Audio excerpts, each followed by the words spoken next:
Hello everybody and welcome back to another video for the day. We're going back in r/AmITheDevil, so if you guys would love to be absolutely amazing, show your support and see more videos like this one in the near future, be sure to hit the like button, leave a comment down below to start up them wholesome internet discussions, and if you guys have not already, subscribe to the channel and turn on the notifications. Also, if you want to save 10% with gamer subs, link down below. Am I the a-hole for making a jab at my friend's husband without realizing the situation?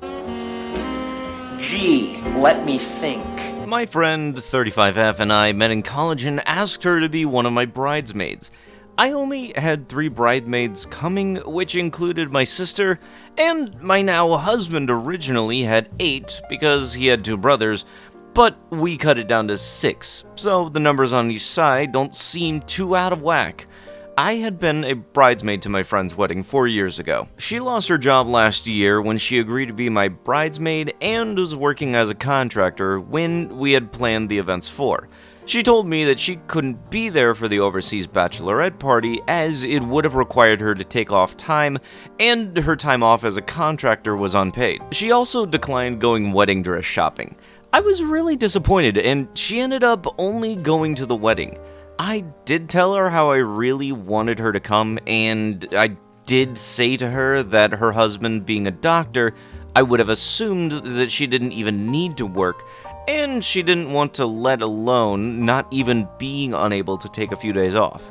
For the wedding only, she was there as she said her husband needed to watch her son, and I will admit I was kind of sad when I was a bridesmaid. I attended her bachelorette, and my now husband was with me at their wedding.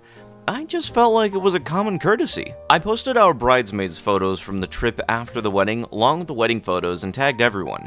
She responded saying that it looked fun, and I said that she should have been there. Then she called me like a day later and angrily told me to stop trying to make her feel guilty about not attending and making her husband out to be the villain. She basically ranted that her son has a heart condition and her husband was working part-time to take care of him, so she was the breadwinner, which is why she couldn't afford to miss work. She said that the insurance company won't cover their claim for the surgery and didn't consider his case severe enough, and so they did the surgery without pre-authorization for better results, so now they might have to cover a very expensive medical debt. I was shocked and said that I was sorry and had no idea, and that she didn't want to tell me because I was the bride, and she also didn't want everyone to know her son's condition. But I was so annoyed by making it seem like her husband wasn't letting her do things when he sacrificed more because she made more with working the same hours. I actually thought that they were rolling in money because of him, and had no idea that she was the breadwinner through this.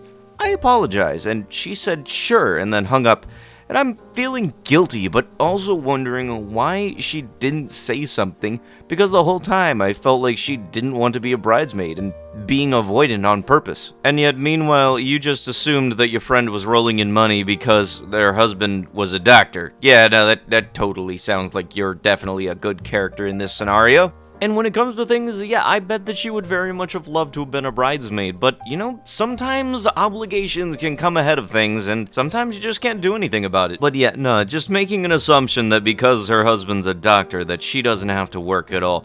Not only is that just making an assumption about the husband, that's very much stating like, oh, my husband makes money, I don't have to work, like that's her. No, it's not. And if she isn't able to attend because of obligations and things that she needs to do that take priority over being a bridesmaid, it's probably not a good idea to try to make her feel guilty about it afterwards, like, oh, we should have been there. Because with the context in play here, it very much feels like a dong move. Dating baggage. She is a redhead, 27F, and I, 31M, really like her.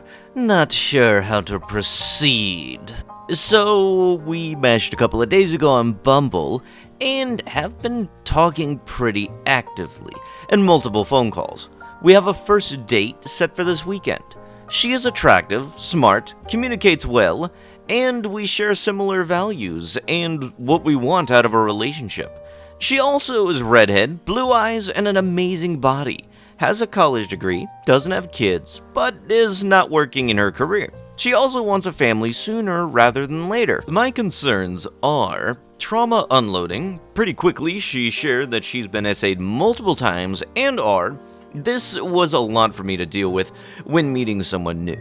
But we've now spoken about this. Her dad also recently passed away.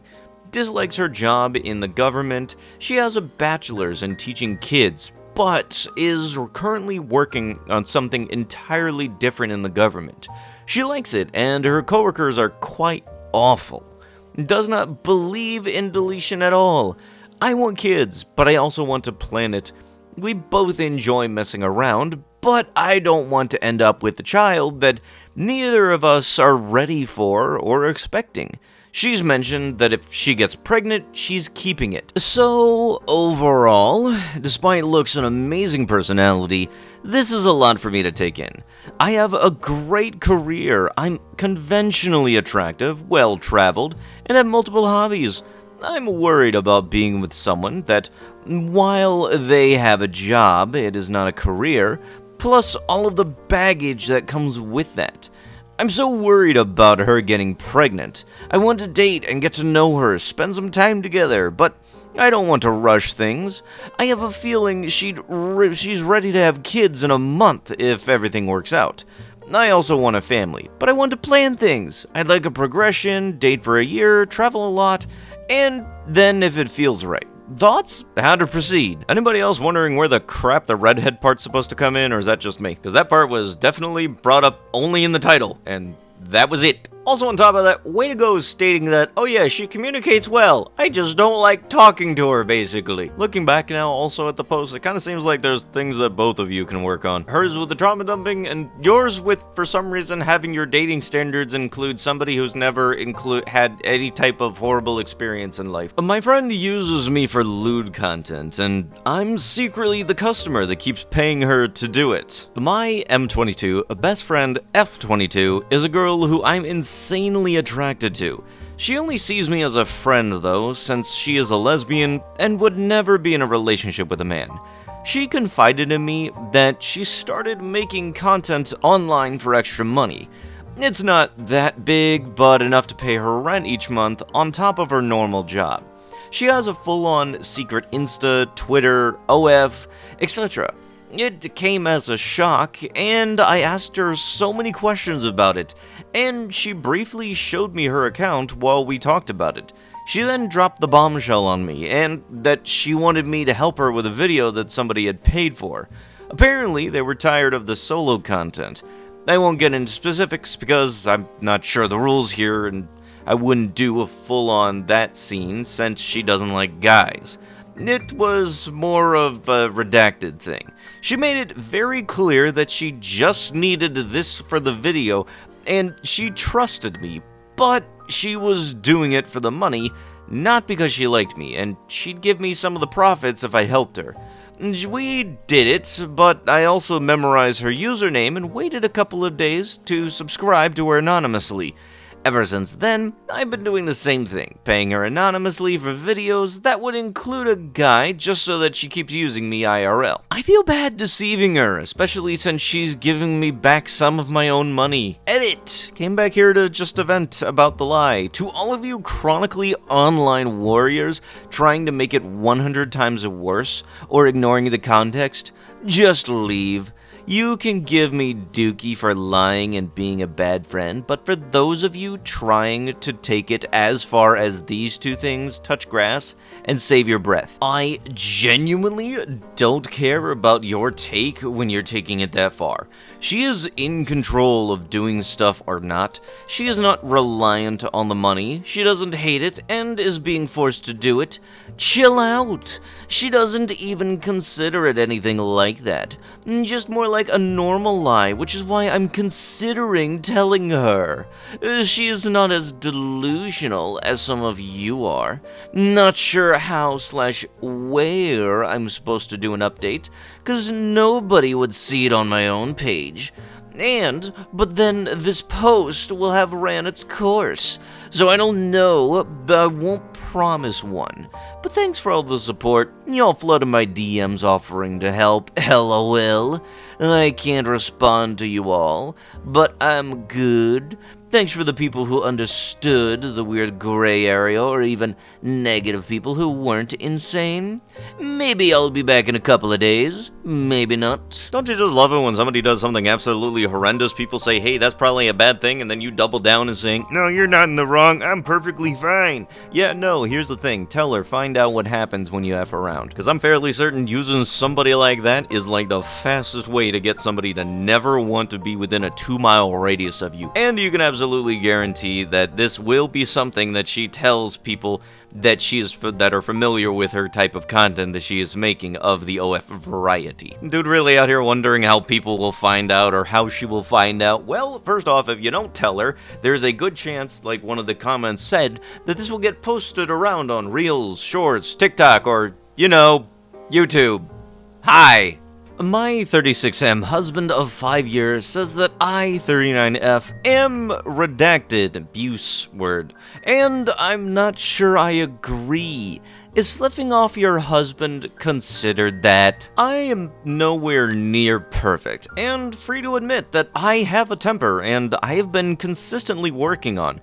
But I am having a difficult time absorbing my husband telling me that I am that. I love him and never want to hurt him or be associated with this word again.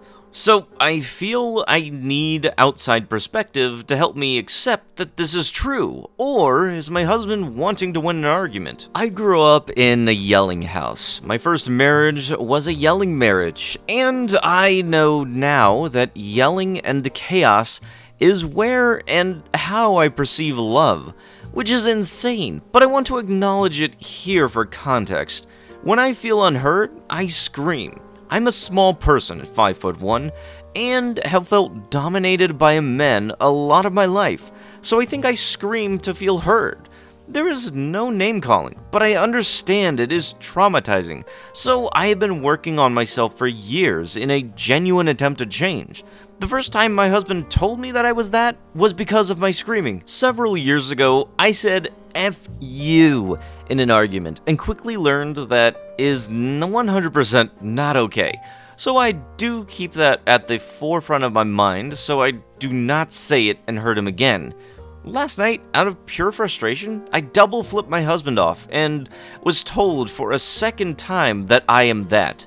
Again, I am clearly imperfect. I fully recognize the immaturity of flipping your partner off. But that? That is a very big word for me, and I feel like it's becoming an easy word to throw around to shame me into losing during arguments. I genuinely feel I am a good person and truly want to better myself, but do not want to be taken advantage of. I am, however, fairly sensitive, so please be kind. Yeah, the comment's not going to do that. Yes, I am a fairly sensitive person. However, I double flip people off that I happen to be dating and shout at them. Being 5'1" does not mean that your voice is of lower volume. That just means that you can't reach the top shelf of certain things. And again, that don't justify you shouting at your significant other. Communication is very important, so if you feel like you're not being seen or heard, talk to them. Don't shout at them or flip them off. You're saying that you want to do better, meanwhile you're not accepting the fact that yeah, you're kind of doing bad right now, so it's going to take a bit of an effort for you to improve on that, considering you don't want to take accountability that you have actually been those things in the past. And I shout to show that I love you. You know what's a better way to tell somebody that you love them? Telling somebody that you love them, not shouting at them. Am I the a-hole for showing up at my ex's house to seek information after he started ignoring me? Hello, everybody. I'm ready for feedback, so feel free to roast me if necessary. I, 29F, had an almost perfect relationship with my ex, 31M, for 6 months before he broke up with me due to mental health issues, substance usings, and a fear of commitment. The breakup was complicated because it wasn't due to a lack of feelings or incompatibility.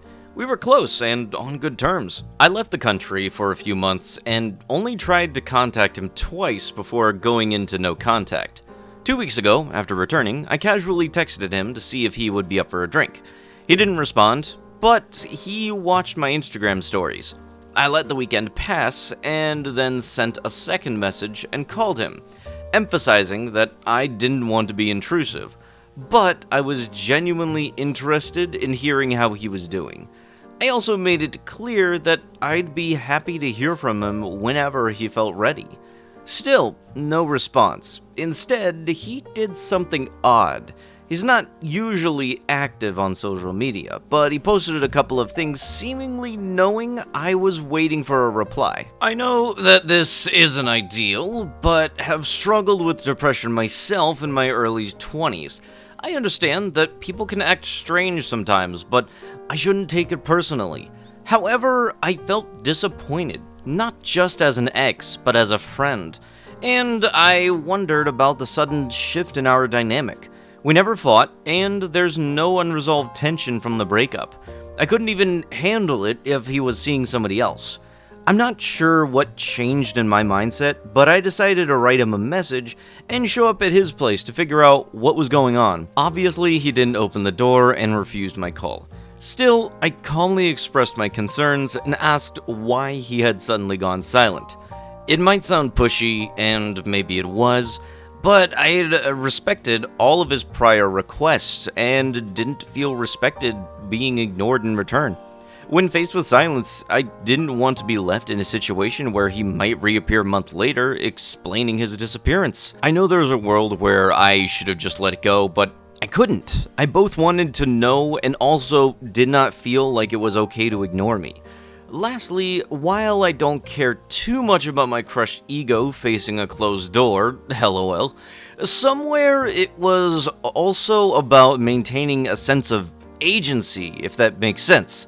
Am I the a-hole? Yeah, for showing up to your ex's house randomly because they don't want to talk to you? Yes, that don't sound right. To answer your question about where that world exists, it's a world where common sense exists, and it's very much not where you're at. If you break up with somebody and they don't want to talk to you, there is not a damn thing you can do to change that. And somebody that happens to show up to my house randomly is very much not going to come off as a nice person at all. It's going to come off as you being weird as heck. I don't think you would like it if you didn't want to talk to somebody and then that person that you don't want to talk to showed up to your house with a note. And it kind of feels like you're leaving out some of the context as to what exactly happened, who was doing what substances, and why you guys actually broke up. Am I the a-hole for telling someone I, 28M, didn't want to babysit my girlfriend, 24F? 2 weeks ago, I went to a high school friend's wedding. He's never met my girlfriend, but still extended a +1 to me in case she would like to come since he knows her.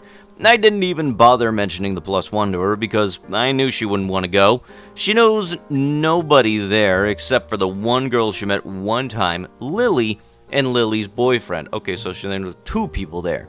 The rest of the guest list was just the bride and groom's family, plus a bunch of high school friends. Anyways, the wedding rolls around and I go. Lily asks me where my girlfriend is and why she didn't come, and I said I didn't want to babysit. I meant it as a joke, as in, if she had come, she would be glued to me the entire time I was there, and was nobody else there that she knows. You know, except the 3 people that you mentioned that she does know in the top part, get it. I mentioned it to my girlfriend in passing today, and she was visibly upset when I told her that I said that to Lily. She said it makes her look bad. She also said that I should have told her about the invite. I asked her if she would have even gone. She said no. I said, well, what's the point then? Am I the a-hole for telling Lily that I didn't want to babysit my girlfriend at the wedding where she didn't know anyone? Edit. Thank you everyone for all of the comments telling me how much big of an a-hole I am. I needed it. I took my girlfriend out for brunch, had a good talk, and I apologized. I told her going forward I will extend all invitations to her and be careful of saying things that paint her in a bad light. She is an amazing woman, and what I said was not cool at all. She accepted my apology, and we are good now. To clarify a few things, we have been dating for years. No, we are not breaking up over this, and yes, we are both in love with each other. She has accompanied me to numerous weddings. I don't force her to always stay at home. I was not trying to meet an old high school girlfriend. The groom invited only male friends from high school, so it was me hanging around with my old crew, no girls. The groom isn't going to invite high school girlfriends to his wedding. I truly didn't mean to hurt my girlfriend, but I did, and I accept that what I said was wrong. Thank you. Being able to accept that you done messed up is the first step in actually to making yourself do better. That, and I know I've said it before, but yeah, there were actually people at that place that she would be able to talk to, and she wouldn't be stuck on your arm by your side like how you said. And I think stating that your significant other is basically being babysat, that does not put you in a good light to your friends at all, especially when it comes down to the relationship between you guys. Am I the a-hole for not wanting to put up with my fiance's kids' rude comments at a dinner party, trigger warning for racism? This post mentions ARFID and sensory issues. Fake names, of course. On Saturday, I hosted a dinner party for my family and my family friends this weekend, and I made samosas, pakoras, spring rolls, rice, sabut masoor ki dal to pour on top of the rice and chicken. I also made chicken tenders, chocolate cake, and chocolate custard and tikka masala. When my fiance's eldest kid, Courtney, who's 9F, saw me pour chicken masala, she said it looked like diarrhea and asked me why I'm pouring poo on top of the rice. She told one of my nieces that it looked like poo coated with curry, and they both laughed, but I was disgusted. Courtney said that it looks like poo and she wouldn't eat it. I offered her several options like the other food, snacks, dessert early, cooking her separate food, or ordering out just for her. She refused, and she said that she doesn't feel hungry, which I respect, but I would appreciate it if she didn't criticize my cooking and making racist comments about my country's food. I thought that was the end, but she went on how about the curry looks like poo. The Sabat Masoor Kidal looks like diarrhea, and went on about Indian food being horrible and how it gives people stomach aches and diarrhea and how some Indian food stinks. She said one of the curries I made in the past looks like pee. I couldn't do much besides telling her to stop making rude and racist comments, and I tried to ignore her. But she put my appetite off, and I wasn't comfortable listening to people talking about poo and pee while I was eating. The guests were uncomfortable, but while they didn't want to be rude to Courtney, so they were silent. I'm fine with the jokes like snapping a spring roll in half and pretending they are fangs with me, and Courtney had a laugh about that in the past, and the time that she made faces out of the food. But insulting Indian food and comparing it to poo and peas making me uncomfortable. She even told one of the guests that their food looked like vomit, and told the other guests that they're eating vomit, knowing they have ARFID and other sensory-related issues for food, and this was their first time eating curry without any problems, because they didn't like the texture looking like vomit after getting support and help to overcome their ARFID, until Courtney made a comment about it looking like vomit when she warned earlier about sensory issues causing the guests not to eat. Trying not to gag and heading to another room and trying not to cry. I wanted to let my fiance, know, but he was too busy eating and talking to some guests, and I didn't want to cause a scene. So I just ignored her with the whole time, despite some guests feeling uncomfortable. After the dinner party ended and guests went home, I had a word with Chase, who said that he will have a word with her after we cleared up. I don't know if I approached the situation correctly, and I couldn't remove her from the room because she isn't my child and I can't overstep. But how do I deal with the situations like this in the future?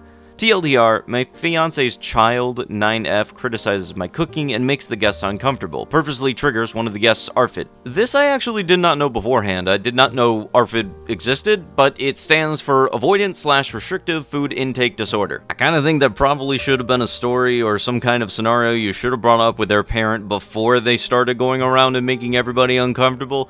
But one of the comments, or actually the title, oh yeah, here it is, FYI, original poster is a homewrecker, and there's apparently some kind of whole saga of the Pam the homewrecker thing, which actually now looking down to it, I was wondering where the origin was, and I saw the title of this next one and was like, wait a minute, I've covered this story. There's like some weird small universe we live in, don't we? Am I the a-hole for telling my sister that it's implied that she'd have to pitch in around the house that she's staying in rent-free? I, 29F, inherited a house from my maternal grandma. It's near the city, so I can get to work, and it's big enough for me, my 2 kids, and my husband. Even on our 2 salaries, my husband and I would never be able to afford a home like this. Even though we were pretty frugal and have savings, the housing market is tough, and we were extremely fortunate. My half-sister, Ella, 25F, from my dad and I are very close. and she landed a new job in the city center. On her salary, she can't afford to rent a place in the city center area, and living on the outskirts and paying for a train there and back isn't cost effective. She asked me if she could move in, as this was her dream industry, and although the pay wasn't great, it was for experience, and once she had saved enough, she could get on her own feet.